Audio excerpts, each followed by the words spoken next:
En cuanto a la terapia física, ¿qué hay en cuanto a la terapia física y la parálisis cerebral? Aquí sí hay muchos estudios, o hay más por lo menos, ¿no? ¿Qué nos dice? Ahí están divididos en distintas categorías, ¿no? Estiramientos, que sabemos que son fundamentales en el tratamiento del paciente con PC, principalmente paciente con PC espástica, ¿no?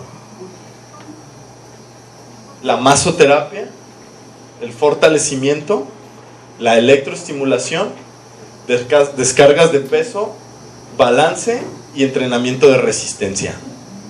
¿Qué sigue? Entonces, en cuanto a los estiramientos, pues no hay duda. Los estiramientos son benéficos para el paciente con PC. Se debe de hacer un programa de estiramientos, ya sea en clínica o en casa, pero el paciente tiene que tener de forma... Todos tendríamos que tener estiramientos, ¿no? O sea, nadie debería no estirarse. Es más, todos deberíamos de hacer yoga.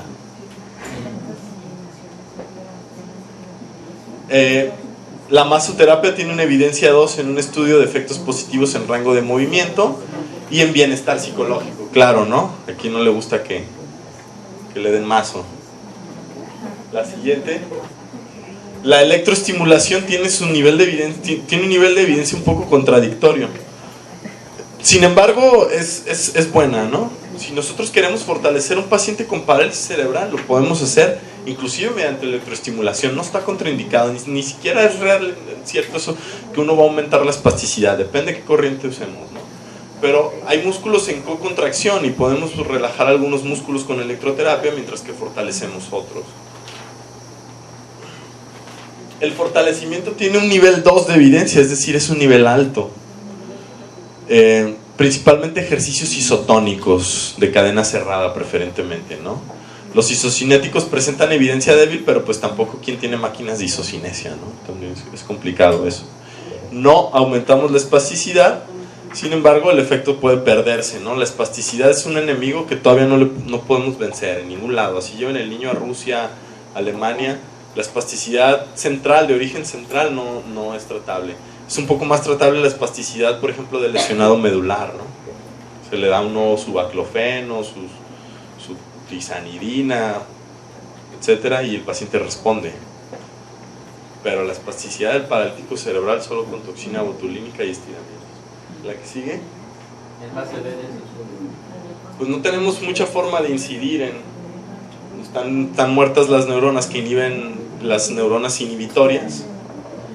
Pues entonces el cerebro está mandando sin freno, ¿no? Y es difícil inhibir eso.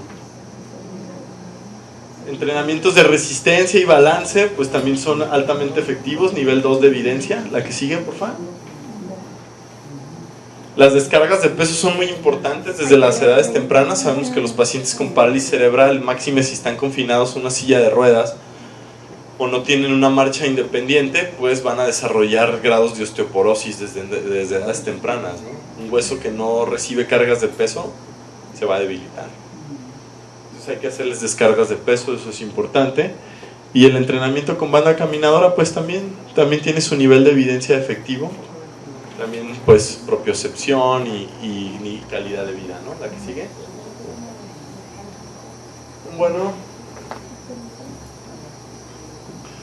Bueno, actividades asistidas para la función motora gruesa. De los 14 publicaciones que yo encontré, veamos, la que sigue, por favor. Hay 4 estudios que demuestran que la hipoterapia demuestra mejoría significativa en el control postural. Y un estudio, aquí es muy importante, el grupo muscular que más se fortalece con la equinoterapia son los músculos aductores. Entonces esos músculos realmente son un poco desdeñados, que siempre nos enfocamos, cuando de marcha se habla en glúteos, cuádriceps, ¿verdad? Pero los aductores son sumamente importantes para el desarrollo de una buena marcha. Unos buenos aductores, y digamos aquí, sabemos que muchos pacientes con parálisis cerebral generan un patrón de tijera. Aquí los logramos relajar, y no solo relajar, sino modular su tono, ¿no? Dado que siempre y cuando no tengamos luxaciones de cadera. Esos pacientes sí mejoran en la marcha. La que sigue, por favor. Bueno, la marcha está más que demostrado que mejora. Esta es otra técnica en inversa.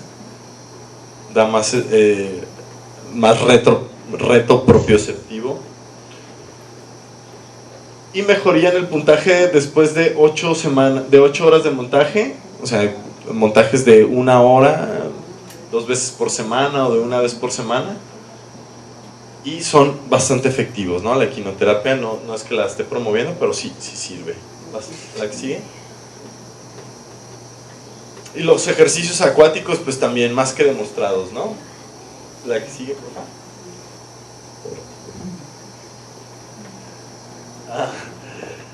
Bueno, aquí podemos ejercer muchas formas terapéuticas muy ad hoc para nuestros pacientes, como sabemos que tenemos un ambiente antigravitatorio, un ambiente donde la gravedad se reduce, el peso corporal, si sumergimos al paciente hasta cuello, pues podemos reducir el peso corporal hasta en un 90%, ¿no? Podemos hacer descargas articulares, trabajo de marcha, propiocepción, equilibrio, balance, es decir, podemos trabajar en decúbito. Es realmente una herramienta terapéutica sumamente valiosa, ¿no? La que sigue. Todos los estudios, pues, inclusive también podemos trabajar resistencia, lo que les mencionaba antes. Se puede trabajar resistencia, incrementar la capacidad aeróbica. Sabemos que el niño con PC en una marcha, por ejemplo, si es asistida con muletas, si es asistida con aparato largo, pues va a gastar un doble en porcentaje de energía, o sea, va a tener más consumo energético que nosotros, o que un paciente convencional, ¿no? O sea, el gasto energético en un paciente que utiliza una órtesis o un aparato de asistencia de marcha es sumamente elevado, hasta 110, 120, 150%, ¿no? Entonces hay que trabajar resistencia aeróbica, y eso también se puede trabajar en el agua. La que sigue. Y bueno, nomás por no dejar, ¿no? Pero por ejemplo, en la pérdida no intencional de saliva por la boca, pues tenemos también una prevalencia alta. Aquí hay algunos fármacos que funcionan, la que sigue. Sin embargo, yo no los uso porque tienen efectos secundarios importantes, ¿no? Como sería, por ejemplo, efectos anticolinérgicos, como es el caso del triexifenidilo. Pues no es de mi agrado. Sin embargo, hay médicos que sí lo usan y lo respeto, ¿no? Porque sí está indicado. Pero realmente la toxina botulínica es un poco más efectiva. Lamentablemente su efecto es pasajero y es cara, pero vale la pena, ¿no? Con una sola glándula submaxilar que se infiltre con toxina botulínica, las cosas pueden mejorar bastante.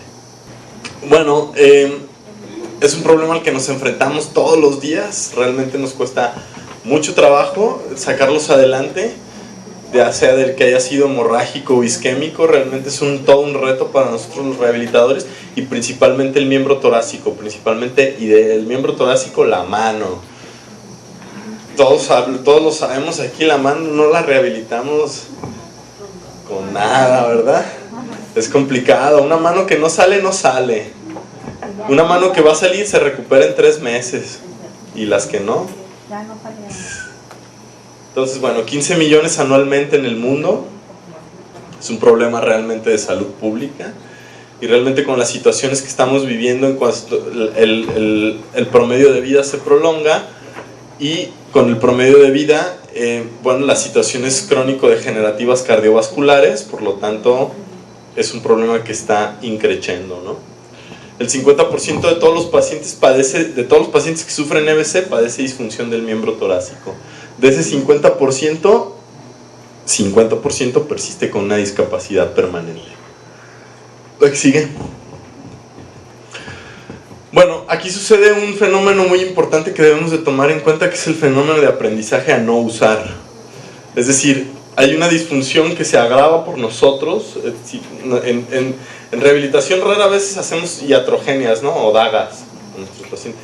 Pero esta es una de ellas, porque podemos fomentar el uso del miembro sano, de tal suerte que el miembro afectado sigue en el limbo. Entonces la amnesia funcional motora del paciente pléjico, esto está ligado a reorganizaciones en la corteza motora que se dan inmediatamente a las 2 horas de que el paciente ha sufrido el EBC. La corteza cerebral ya se está reorganizando, ya está haciendo ahí su nuevo esquema. Entonces, en ese momento el cerebro dice, este ya no me va a funcionar sobre del otro, ¿no? Y empieza a enfocar todas sus fuerzas al miembro sano. Y esto está estudiado. Entonces, se establece pocas horas después del evento esta situación, la que sigue. Hay una plasticidad mal adaptativa, es decir, si nosotros implementamos estrategias de rehabilitación que hagan una compensación con el miembro sano, pues estamos favoreciendo eso, ¿no? Pueden perpetuar el fenómeno de no uso. Entonces nosotros deberemos de evitar al máximo las sustituciones. ¿Qué sigue? Hay un concepto que es el concepto de límites, y que es que la recuperación espontánea del miembro torácico puede ocurrir a través del reclutamiento de neuronas del lado sano. Y esto es bien interesante, ¿no? Porque el lado sano puede entrar al quite, a pesar de que él no le tocaba controlar esa parte, puede hacerlo. Y nos permite al hemisferio sano realizar una tarea unimanualmente del miembro parético. Es decir, porque hay fibras, la que sigue por favor, hay fibras que no se decusan. Digo, desde niños sabemos que el hemisferio derecho controla la mano izquierda, ¿eh? Y al revés. Pero hay fibras motoras que no se pasan al lado izquierdo, sino que siguen directamente por su vía al lado derecho, ¿no? Y esas son las que podemos aprovechar o deberíamos de aprovechar. Entonces tenemos que hacer una excitabilidad córtico-espinal ipsilateral, y esta excitabilidad córtico-espinal ipsilateral, es decir, del mismo lado de la lesión, pues existen algunas formas en las que las debemos hacer, lamentablemente no están tan a la disposición, ¿no? Como es la estimulación magnética transcraneal. De esta forma podemos evaluar el daño que tenemos. O sea, la vía de la periferia hacia el centro la podemos evaluar bien, pero del centro a la periferia no, porque tendríamos que estimular el centro.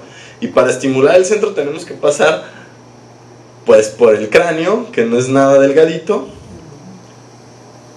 y estimular esa corteza motora. Entonces lo que se ha ideado, o lo que están haciendo a nivel internacional, es como un aparato de estimulación magnética transcraneal.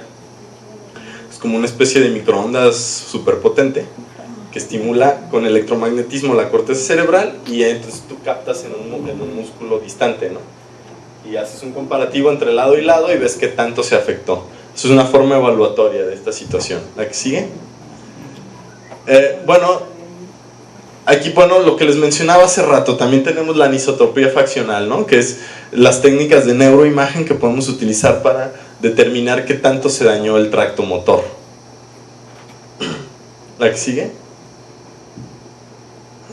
Hay algunas escalas de valoración, lamentablemente esta es la más completa de todas y la que más se utiliza para hacer ciencia. Sin embargo, pues lleva mucho tiempo aplicarla al paciente, alrededor de hasta 1 hora te puede llevar ahí, porque son 33 ítems divididos en 9 dominios, ¿no? O sea, hay que poner al paciente a hacer pincitas, a hacer pronosupinación, a hacer flexión, etc. y a utilizar algunos instrumentos, de tal suerte que se vuelve complicado aplicarla, pero para fines de estudio tendría que ser. Hay algunas otras escalas de valoración, como la ARAT, Action Research Arm Test, que es también sumamente utilizada, es un poquito más fácil que la Fultmeyer, y pues evalúa presión, alcance, pinzamiento y movimientos gruesos, ¿no? Que es básicamente lo que nos importa. Utilizamos algunos utensilios como cubitos de madera, vasos, tornillos, etc. Y lo que les mencionaba de los potenciales evocados motores, que se utiliza una chiva como esta. Y pues la situación es que luego no han permitido su distribución masiva, porque así como tú lo puedes usar para tratar y valorar, también puedes generar un daño, porque tú estás al final ejerciendo un estímulo electromagnético ahí y puede que le des a zonas sanas, ¿no? Porque tampoco puede ser tan exclusivo en la zona que tú quieres estimular. ¿La que sigue? Y bueno, todos los instrumentos de valoración que existen son un montón, inclusive hay hasta por regiones, ¿no? Los europeos tienen muchas, mire, el Melbourne de Australia, O sea, hay demasiadas. Pero la Arad y la Fullmeyer como los más utilizados, o la escala GAS también, la funcional. Y bueno, en cuanto a las formas terapéuticas que tenemos de tratar ese brazo pléjico, ¿qué vamos a hacer? Una de las más arcaicas que se utilizaron es la estimulación termal. Tú le pones algo calientito al paciente que lo queme y se quita, porque casi siempre la sensibilidad está respetada, casi siempre el problema es meramente motor, ¿no? Tú le pones algo calientito y que se quite, que es caliente, que se quite, dejas que se enfríe, caliente y que se quite, ¿no? Y lo estás obligando a hacer un movimiento motor. Sin embargo, pues, sí sigue siendo aceptado, pero no es tan utilizado, porque tampoco es como muy práctico, ¿no? Y puedes quemar al paciente. ¿La que sigue? La acupuntura no tiene evidencia. La que sí tiene evidencia un poquito es la electroacupuntura. La acupuntura es una técnica asiática, china, ancestral, que yo respeto. Sin embargo, pues hay que también entender sus límites, ¿no? Y aparte la respeto porque la acupuntura ha hecho cada vez más esfuerzos por integrarse a la medicina científica, es decir, hacen estudios bien diseñados, metodológicos, y demuestran sus beneficios. Sin embargo, aquí no los ha logrado demostrar, porque obviamente la acupuntura no van a poner una agujita en el cerebro donde realmente sucedió el daño, ¿no? La agujita va en la periferia. La que sí sirve un poco es la electroacupuntura, porque al final ahí hay una estimulación eléctrica y esa estimulación le va a llegar de alguna otra forma al cerebro. Esta me gusta mucho, que es el imaginario mental, que implica una técnica de meditación en sí misma, ¿no? Es decir, es la representación consciente de una acción y está basada en la activación subliminal del sistema neural motor. Hay una que es en primera persona y otra en tercera persona. En primera persona, el sujeto realizando un movimiento imaginario, es decir, el sujeto está imaginándose que mueve su brazo y lo ve, ¿no? O puede cerrar los ojos y él está imaginándose que mueve su brazo. Y en tercera persona es el sujeto sentado como espectador, así como están ustedes ahorita, viéndose a sí mismo enfrente de él, moviendo su brazo. O sea, como que yo estoy aquí, cierro mis ojos y me imagino que estoy ahí enfrente, tratando de mover mi brazo y que agarro un vaso y que, etcétera, ¿no? Entonces, evidentemente esto no puede ser una técnica monoterapéutica, es una técnica secundaria, tiene que ser en el contexto de otras técnicas. Pero yo la encuentro bastante buena, personalmente, ¿no? Y esta es una apreciación meramente personal. Todas las formas de meditación son buenas, eso no cabe ninguna duda, la ciencia ya también lo reconoce como tal. La meditación no necesitaba de la ciencia, pero la ciencia se echó un clavado a la meditación y vio que sí es realmente una maravilla, ¿no? La terapia con espejo se ha convertido en la piedra angular, así tal cual, del tratamiento del paciente hemipléjico, ¿eh? Yo sé que en el papel aquí decía que robótica aplicada a la rehabilitación del miembro torácico, sí, pero la realidad es que esto es lo que más sirve. Y no se necesita un robot, ¿verdad? Nomás se necesita un espejito y una tablita así, para que el paciente meta la mano dentro del espejo. O sea, la mano pléjica va dentro del espejo y la mano sana va afuera, entonces él está viendo su manita que se mueve al mismo tiempo, ¿no? Esto es la pasta, es lo que realmente sirve. 25 minutos, 2 veces al día, 5 veces a la semana por 4 semanas. El paciente tiene que hacer flexoextensiones de la muñeca, dedos de forma sincronizada, o un terapeuta lo puede ayudar siempre y cuando se ponga una cortinita aquí y el terapeuta mete la mano y lo está ayudando un poco, ¿no? Pero el paciente no deja de ver el espejo, lo importante es que el paciente vea el espejo. Aquí lo que sirve es la retroalimentación visual, eso es lo que realmente funciona. ¿La que sigue, por favor? ¿La que sigue? Bueno, es una técnica barata y es sencilla y tiene el mismo nivel de evidencia que las técnicas caras. Por lo tanto, es la primera de las técnicas que menciono porque es la que más me gusta y apoyo y recomiendo a mis pacientes. Es más, la pueden hacer hasta en su casa, no necesitan pagar una terapia y, o sea, necesitan ir un rato para que los enseñemos e ir a que los supervisemos, pero no necesitan, lo pueden hacer en su casa y el que va a salir, y el que no, pues no. Así está la cosa, ¿no? Y el que va a salir, con esto va a salir mejor. Puede también utilizarse con electroestimulación al unísono y hay estudios alentadores inclusive en fases crónicas, en pacientes que ya tienen... Porque también otro como axioma de la rehabilitación es que un paciente cuando ya tiene más de 1 año y medio post lesión, pues ya no... Es muy complicado sacarle función motora ya después, ¿no? O sea, lo que se recupera en los primeros 6 meses, primer año del post lesión, es lo que vamos a recuperar. Sin embargo, hay pacientes que siguen recuperando después de ese tiempo, poco, pero siguen recuperando y eso hay que tenerlo en cuenta también, ¿no? La que sigue, por favor. Evidentemente no debe tener problemas de visión ni cognitivos y no es un sustituto para el ejercicio de rehabilitación. La que sigue.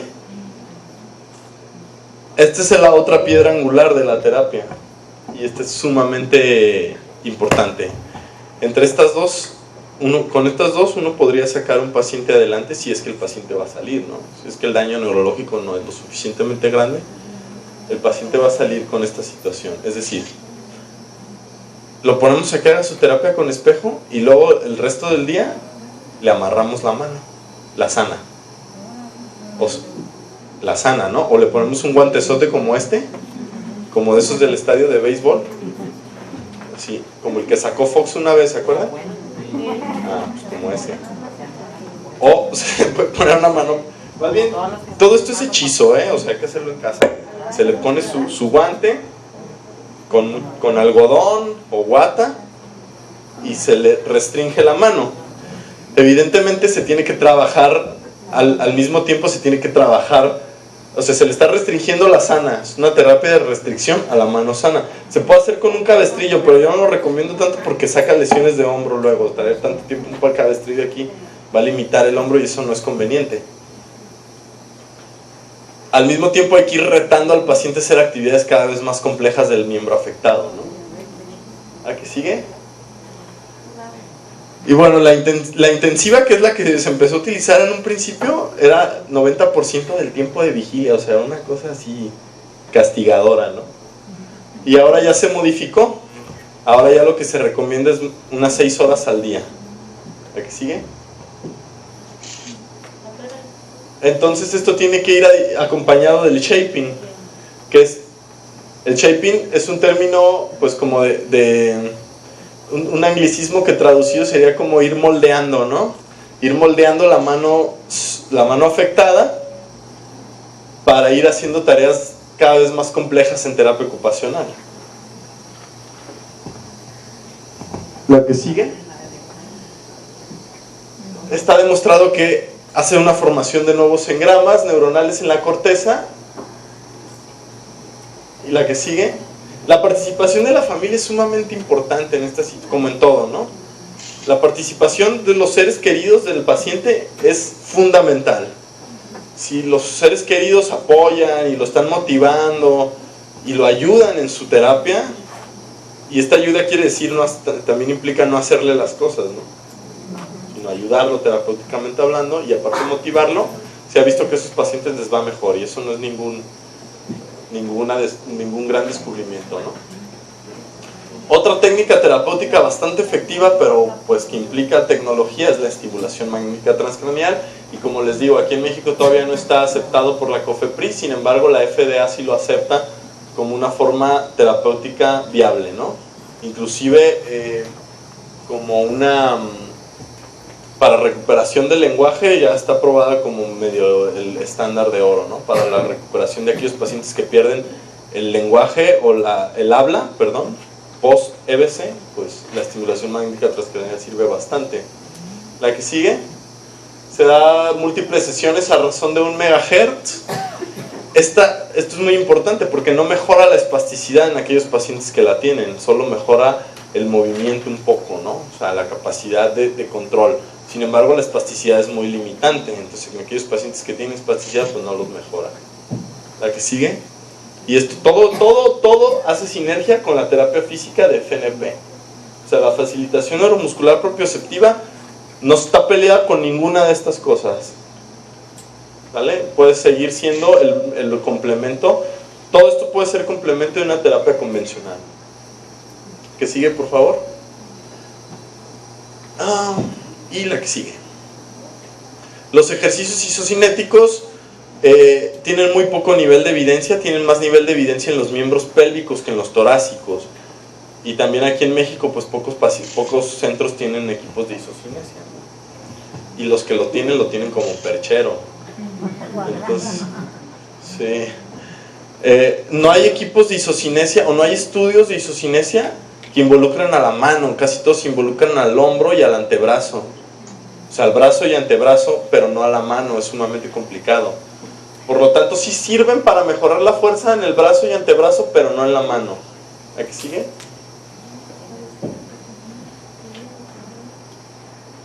Una velocidad, estos son los parámetros que se proponen, ¿no? Pero las velocidades para el método excéntrico generalmente no exceden los 150 newtons. ¿A qué sigue? Se prefieren repeticiones que no excedan a las 5 debido a la fatiga muscular, y las altas velocidades pueden ir de 5 a 10 repeticiones. ¿La que sigue? Estos son los equipos de isocinesia y pues son la que sigue. Y otra más. Entonces las ventajas de los métodos de isocinesia, de fortalecimiento por isocinesia, pues sí nos da ciertas ventajas, ¿no? Que podemos reproducir el movimiento de forma precisa, o sea, podemos lograr que el paciente haga el mismo movimiento a la misma velocidad, a la misma fuerza, y eso siempre va a ser benéfico. Esta es la diferencia que siempre van a hacer los robots con la terapia que no sea robótica. Que tú puedes precisar el movimiento a la misma fuerza, velocidad, arco de movimiento, todo, tú lo puedes controlar, y un movimiento que es igualmente repetido por cientos de veces, pues es favorable. Sin embargo, aquí viene otro dilema, ¿no? Porque en la vida real uno no hace el mismo movimiento a la misma velocidad las mismas veces, ¿no? Entonces ahí es como donde entra un poco en choque. Sin embargo, esto sirve y eso está más que comprobado, que tú hagas el mismo movimiento en la misma intensidad y repetición.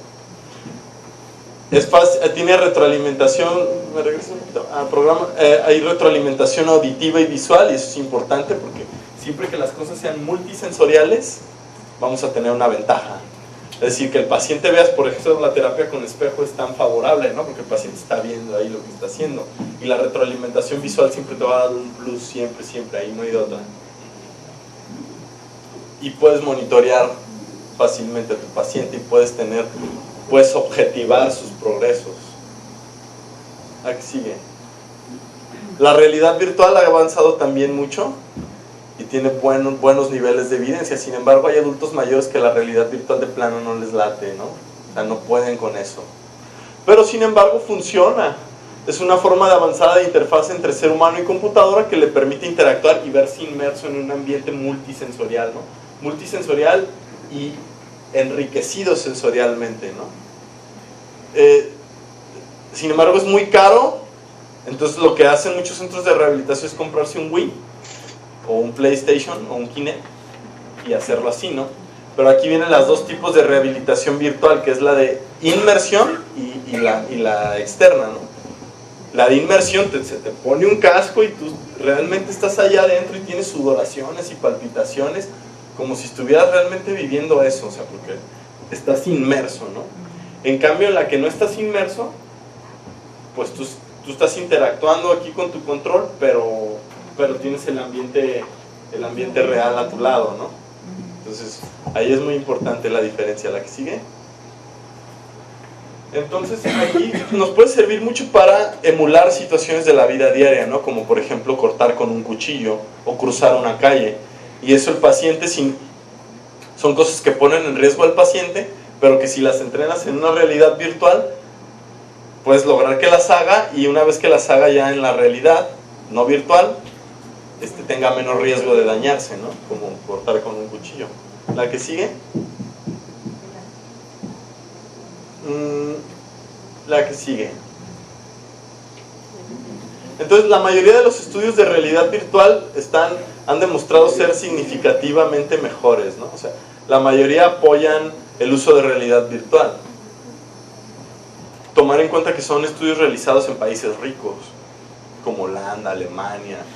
donde los pacientes siempre están en un ambiente muy controlado, están muy acostumbrados a la interacción con los equipos de tecnología, a diferencia de si yo pongo un paciente del campo y lo meto en una realidad virtual, lo más seguro es que la rechace, ¿no?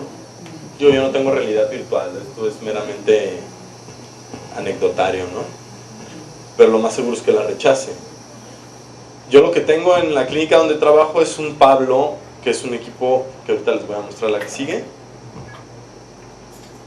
Entonces hay efectos positivos en las mediciones, desempeño en las actividades de la vida diaria, y no hay claridad en cuanto a efectos cognitivos, y los efectos secundarios pues son muy leves, ¿no? Dolor de cabeza y mareos, la que sigue. Es una alternativa eficaz y moderadamente superior a la terapia convencional, aunque no se pelea con ella, se pueden hacer las dos cosas. Los pacientes algunos pacientes prefieren la terapia convencional, no les gusta ser metidos aquí, y todavía hace falta estudios para tener las dosis exactas, ¿no? La que sigue. Estos son algunos de los equipos. Este se llama Diego, es una chulada de equipo, deja al paciente con las manos suspendidas y está viendo su imagen de las manos aquí en la pantalla, de tal forma que está teniendo una retroalimentación visual en esta pantalla, y esa imagen que él está viendo en la pantalla coincide con los movimientos que el aparato está haciendo. Sumamente caro, pero es lo mejor que hay actualmente desde mi punto de vista. ¿Aquí sigue? Este es el que yo tengo, es el Pablo, y también funciona con retroalimentación visual. Podemos trabajar toda la cintura escapular. Esa pelota sirve para trabajar los movimientos de pronosupinación, hacer este movimiento, y hay otro mango que es este, que es en donde todo sucede, y el paciente lo toma y identifica la aprehensión del paciente, y la aprehensión del paciente es su 100%, y de ahí para abajo, ¿no? ¿Qué sigue?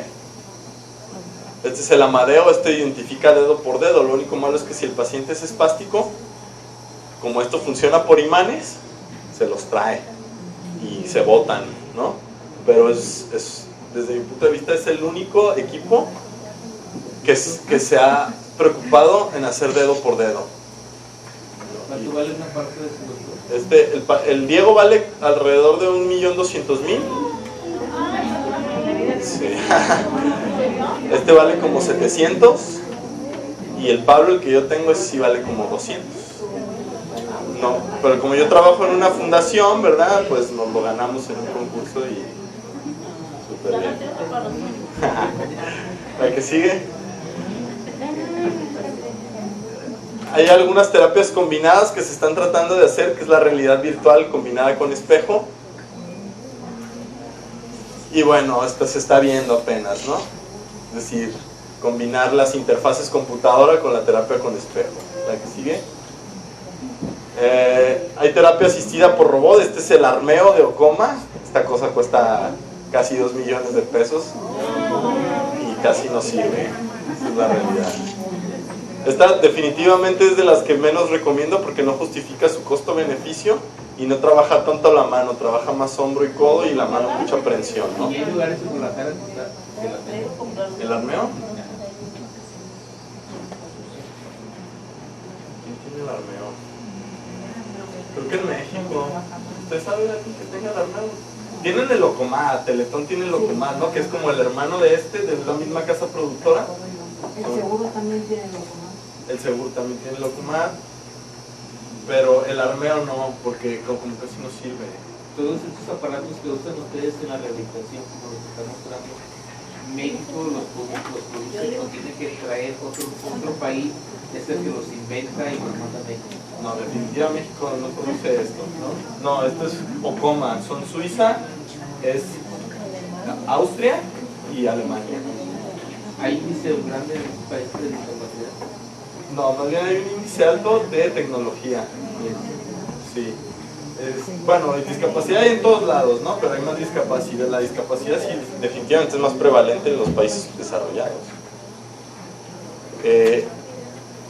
Pero claro, tienen sus pacientes también con discapacidad. Y en cualquier momento ustedes se dan cuenta que aquel país inventa, sacó un aparato nuevo y que resultó favorable. ¿Cuál es la pregunta? O sea, hay países, por ejemplo, los países donde están haciendo este tipo de aparatos, cada cuánto, por ejemplo, descubren ustedes o los pasan de los medios de información, a hoy te voy a hacer este aparato para este. No, pues luego ellos vienen a ofrecerlos. Así, Sí, directamente. claro. Sí, pues es negocio todo. Buscan vender. Tienen sus concesionarios aquí en México. O sea, Okoma no tiene, Okoma y Tiromotion, que son las dos casas productoras más importantes desde mi punto de vista, pues ellos tienen sus intermediarios aquí en México, como por ejemplo sería TLM, ¿no? TLM vende el Okoma, digo el Locomat. La que sigue.